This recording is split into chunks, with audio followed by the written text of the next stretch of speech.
Hello, everyone. So, yes, this is Tina from Karmani Foundation.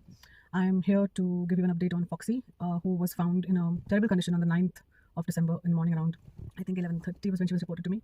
Got her picked up immediately, took her to an emergency vet hospital where she was examined, and it has been confirmed that she was sexually assaulted.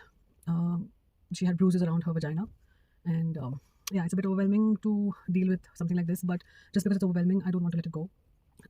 I took that letter and a format of a complaint for sexual assault on dogs and went to the local police station where they haven't yet filed an FIR, but they took my complaint down and gave me a signature that they have accepted my complaint. And they sent two officers on site just now where I went with them, and we spoke to people around and asked for CCTV footage, which we will be getting tomorrow morning because today being Sunday, the country sleeps, I guess. So yeah, whatever.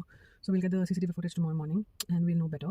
But as of now, Foxy is stable. She's recovering. She was admitted in the emergency hospital for around 2.5 days, and when she stabilized, we moved her to a local shelter. She's also got babesia tick fever, which came up because of the high trauma and stress that she's going through.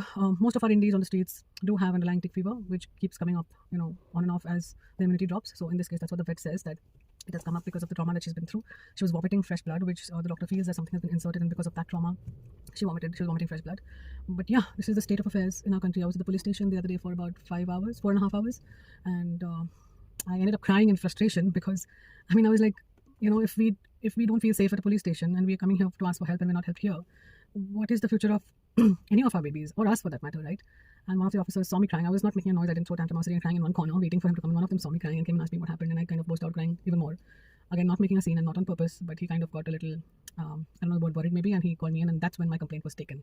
So I don't know what did it, whether it was the crying or the hours of waiting, whatever it is. As long as I know now the complaint has been taken, let's see what happens next. Wish Foxy luck.